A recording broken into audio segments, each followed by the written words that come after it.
called the recital. And I used to have to take piano lessons. Anybody here take piano? How about you folks up at the table? Piano lessons? When you were a kid, piano lessons? My aunt was actually a music teacher. She taught at the College of St. Rose, and she was a piano teacher. And so I was bound that I'd have to have lessons. And, well, I hated piano recitals. Did you have to play piano recitals, anybody?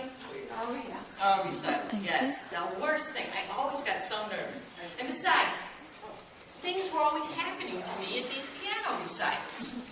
Let me tell you, for example, and this is absolute truth, the recital I remember the best from 7 long years of piano lessons was the one in which I played a duet with a girl named Robin Franey.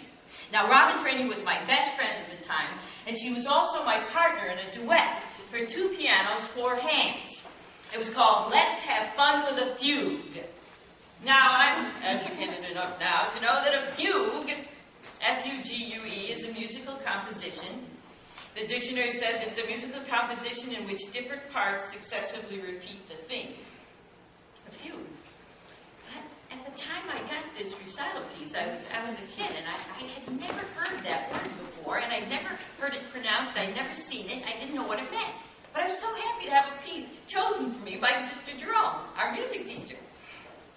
So I went home with my recital piece, and that night at dinner my brother said, "What's the name of your recital piece this year?" And I said, "Let's have fun with a fug you." And he said, "Oh yeah, well fug you too." But, well, now the neat thing about playing a duet in a recital is that you got to bring your sheet music on stage with you. I'm not exactly sure why this was, except to say that all the measures in a duet are numbered, so you and your partner can start together anywhere in the piece when you rehearse.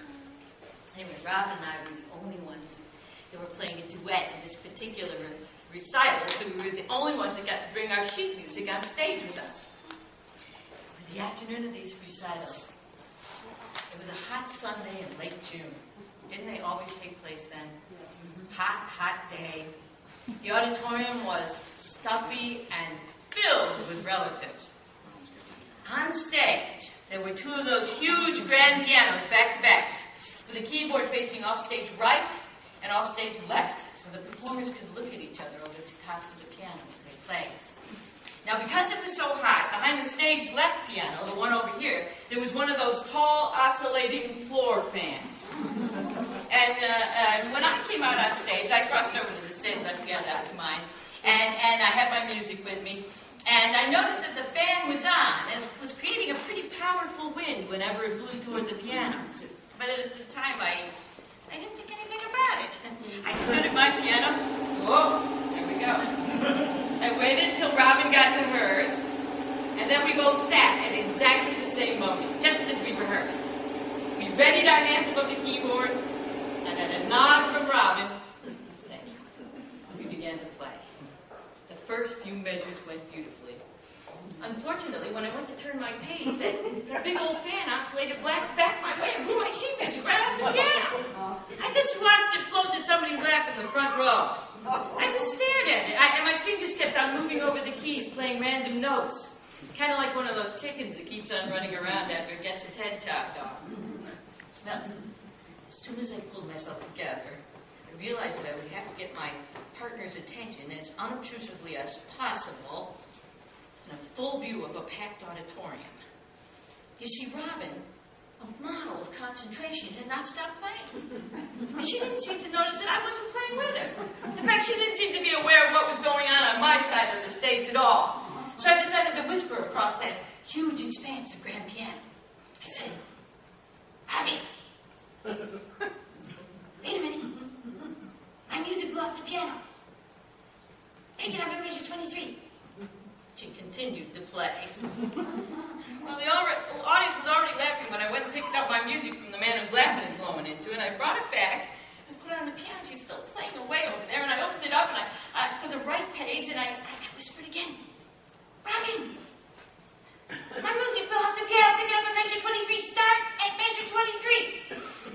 Either she couldn't hear me over the noise of that fan, or she was so terrified by this time that she couldn't stop playing.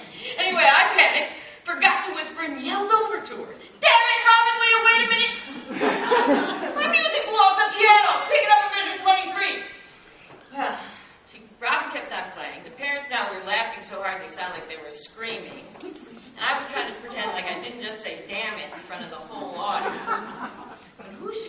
on stage, Sister Jerome, our music teacher. She went right over to that big old fan and unplugged it, clapped her hands for silence, which even Robin heard, crossed down stage and there in the audience until they stopped laughing, which didn't take long, turned to us and said, "You girls start that piece again and no more of your nonsense," and marched off stage again. It all happened so fast. She was like a miraculous vision. Robin was humiliated because Sister Jerome had to come out and yell at us in front of the whole audience. And she gave me the dirtiest look I've ever received. She blamed me for the whole thing. She nodded, and we launched once more into "Let's have fun with a fug you." Well, we played it perfectly, and the audience gave us the biggest hand in the day. I really loved it. But Robin was ready to kill me. When we got back to our seats, she slumped down and started to cry. I, who couldn't play the piano anyway, secretly thought it was the best recital I ever gave. It was certainly the most well-received. In fact, Robin's father captured the whole thing on film with his home movie camera, which was a lot bigger than that little one now. And Robin never even invited me over to see it. Anyway, that was the experience that convinced me that I had a future on the stage.